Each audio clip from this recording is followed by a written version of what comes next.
마테오가 전한 거룩한 복음입니다. 그때 예수님께서 제자들에게 말씀하셨다. 내가 율법이나 예언서들을 폐지하러 온 줄로 생각하지 마라. 폐지하러 온 것이 아니라 오히려 완성하러 왔다. 내가 진실로 너희에게 말한다. 하늘과 땅이 없어지기 전에는 모든 것이 이루어질 때까지 율법에서 한 자 한 획도 없어지지 않을 것이다. 그러므로 이 계명들 가운데에서 가장 작은 것 하나라도 어기고 또 사람들을 그렇게 가르치는 자는 하늘나라에서 가장 작은 자라고 불릴 것이다. 그러나 스스로 지키고 또 그렇게 가르치는 이는 하늘나라에서 큰 사람이라고 불릴 것이다.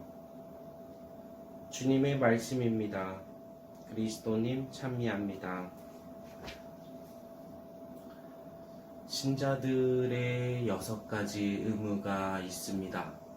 주일미사와 의무축일미사를 지키는 것, 그리고 1년에 한 번 영성체, 1년에 한 번 고해성사, 교회가 정한 혼인법을 지키고 교무금을 내는 것입니다.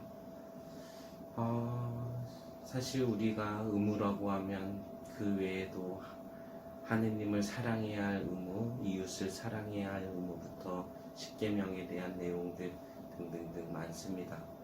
어느 분들은 의무감에 주일미사를 열심히 나옵니다. 의무감에 또 금육제도 잘 지킵니다. 어느 사람은 금육제가 있는지도 모르고 그냥 지내는 사람도 있습니다. 너무 철저히 지키는 사람도 좋아 보이지 않는 방법, 반면 너무 모르는 채 살아가는 것도 안타까워 보이기도 합니다. 하지만 제가 이렇게 바라보면 정말 감동적일 때가 있습니다. 그 의무감에 지키는 것이 아니라 정말 하느님을 사랑해서 주일미사를 열심히 나오시고 또 하느님을 사랑하는 마음으로 금육제를 지키는 그 사람의 모습이 참으로 우리가 해야 할 의무감에 하는 일보다 사랑으로 하는 일이 얼마나 아름다워 보이나 생각해 보게 됩니다. 바리사이들은 철저히 율법을 지킨 사람들이었습니다. 예수님께서는 철저히 율법 안에 있는 내용, 사랑을 실천하신 분이었습니다. 바리사이들이 봤을 때는 예수님이 참 이 율법을 어기는 이상한 사람이라고 봤겠지만 예수님께서는 오히려 핵심을 찌릅니다. 율법 작은 것 하나라도 어기라고 지키는 자는 하느님 나라에서 가장 작은 자다. 나는 율법을 폐지시키는 곳이 아니라 오히려 완성하러 왔다. 그러면서 바리사이들을 오히려 꾸짖는 것 같습니다. 율법의 완성, 정말 율법 그 문자 그대로의 내용이 아니라 율법의 그 정신을, 사랑의 정신을 완성하러 왔다는 것입니다.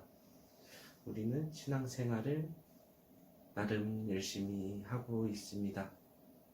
매일 묵주기도 하는 분도 있을 거고 매일 미사 나오는 분도 있을 거고 혹은 주일만이라도 열심히 지키는 분이 있을 겁니다. 근데 우리가 하는 이 신앙의 행위들, 내가 하느님께 이거는 해드려야지 라고 설정했던 것들이 과연 의무감인지 아니면 정말 하느님을 사랑하는 마음으로 나오는 것인지는 한 번쯤 돌이켜 봤으면 좋겠습니다.